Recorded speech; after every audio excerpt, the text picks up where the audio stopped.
Hey Hollywood Hills fans, welcome to another show. So if you were out there in Radium, you kind of know what went down, but watch this space because the LiveX boys are tick, tick, tick, tick, tick, hammering away on the keyboards, putting together, as always, a banger edit for you guys. Great to be back working with the full squad at the GXCCs, and hopefully we'll be able to keep that coming for the rest of the year. We know that Big Chris from VW Mastercars is in it to win it for the whole season, so we're super happy with that. Nice to see the numbers coming as well, and GXCC family back on the line. So what's coming up down the pipe? Well, in 2 weeks' time, that's just 2 weeks' time, get those entries in, guys, because it's Farm Jam racing time as well. This is going to mark their halfway point of the season, and it's a classic venue. When I started seeing some of the pictures coming out online at Sergeant Pepper's, which is just off the highway, probably one of the most accessible venues I have ever seen in my life, and then I was able to make plans with Rowan and Leon, and this is what to look forward to at Farm Jam round number 3.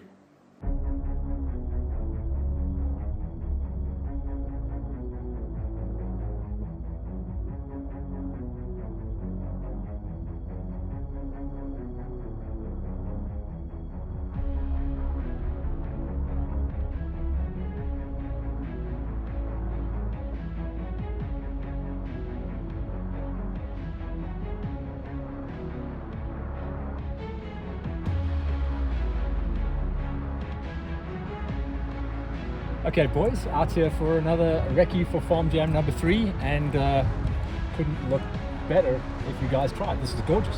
Yeah, I think we're really lucky with this one. It's actually an event that was planned for last year, but never got around to actually doing this one. So we've been out here a couple of times. Rowan and myself has recce'd the area, and I think it's got good potential for what we want to do in Farm Jam. So it's going to be a good one. Road timing is great as well, because obviously the first half of this year has just been wet and horrible, and Mud, yeah. You're finally going to get to do a nice classic winter one. Well, with this weather, we might have snow, we'll never know, but I don't think we're going to have the same mud issue like the last one. But yeah, I think it's going to be a lacquer one, yes. Start with the junior loop. Give me an idea of what you've planned out for us. Similar to the first 2 rounds, we're going to do between 11 and 13 k's a lap for them. Obviously not too thick. The first half of this loop is for them. Quite grass lands, flowy. There is some crossings, but yeah, nice track for them. The big boys, they're gonna do the same as the juniors on the first half of the lap until they get here. Then they're shooting out. If you can see the mountains in the back there, the rest of the loop they're gonna go through that. That's more tech. But yeah, like you said, not as muddy as Isiala, as Pinar Dam, but also not as technical as Isiala. So it's going to be like in between the two. On the timing of this race, I love the timing of this race because obviously it's just before the big dust starts to kick off in winter, but the position of this track as well. I mean, I only just came out of Gauteng and I took the turn off. Yeah, that's the nice thing. We moved this one a lot closer, obviously. For the guys traveling from Pretoria, hour and a half at most, so they can have a good race day and be back at home by 5 o'clock. That's what we aim for, so it's a good one for that. Yeah. But let's talk about the championship as well. 2 rounds done, everyone seems to be fighting. We've seen a couple of guys starting to get some numbers on the page, but nothing's decided yet. So it's too early. Definitely not. And obviously we're going to do the same as last year. We got that surprise at the end of the year with double points for the last event. So if you look at it, it's actually 6 rounds, but the last one will be scored double. So I think if I looked at the results from the last 2, things are tight through all the classes still and open through all the classes. Anything can still happen, yeah. And then I always say this to you guys, if the first one was the tech one, and you said that was the toughest one of the year, the second one was the muddy one, what is this one? Yeah, the second one wasn't planned to be muddy, but it came out.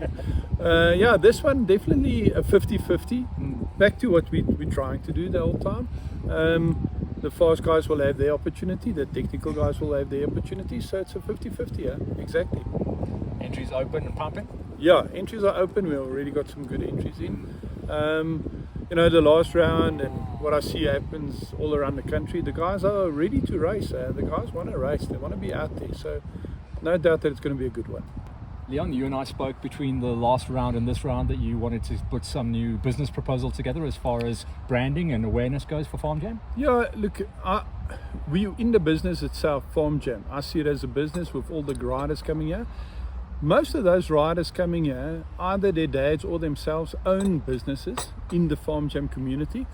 And me and Ron spoke about it and said, what can we do to promote these guys at Farm Jam? So why I'm saying that is, if I want fencing around my house done, I need to find out in the Farm Jam community, is there someone that does it? And then rather support that guy. So what we said is we'll put up a section here where you come in, where you normally pay your $30 or whatever to come into the venue. That whole section will put out for you as riders to put up your branding, put up your flags, put up your stuff. If you've got pamphlets, give it to the girl at the gate, either before or on the day if you come in nice and early, and they'll hand it out. If you can give it to us before, we'll put it into the envelopes that you get at the race control. So it's just a way of trying to keep the money into the Farm Jam community. Yeah.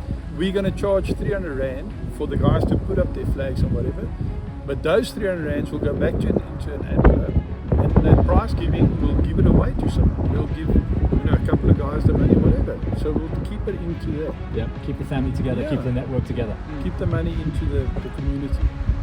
Talk to me quickly about this venue, because I had a look inside and the facilities are, I've never been to a race that's going to have these facilities. Yeah, look, the last one also, I mean, the guys rocked up there, they had a tar road all the way to the pits, no cars got dirty, even though it was the muddiest race out there.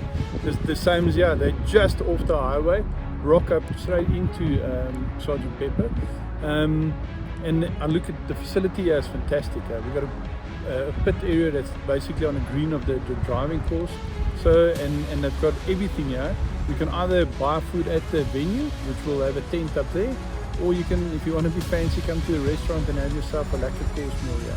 And there's even a spa, even in the ladies' room. Yeah, there's a spa on the site there, so the ladies that wants to get some pampering, it's available.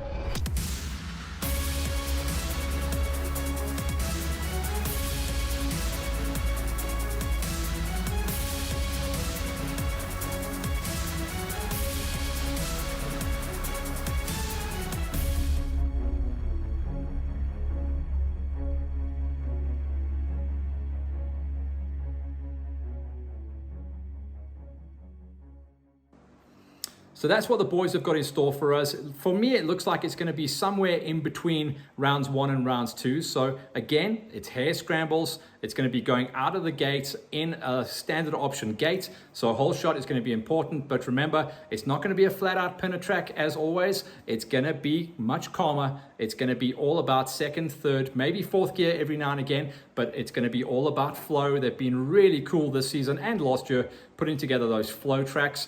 And just a real big high five to the guys out there at Sergeant Pepper's for hosting us.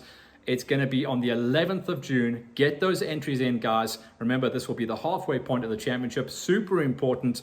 And as always, Hollywood and LiveX will be out there to bring you all of the footage. Keep an eye on the press as well, because remember, next week, it's going to be the big show for the GXCCs from Radium. So if you manage to make the cut and break into those magical top 5s, you're in the show. Stay tuned.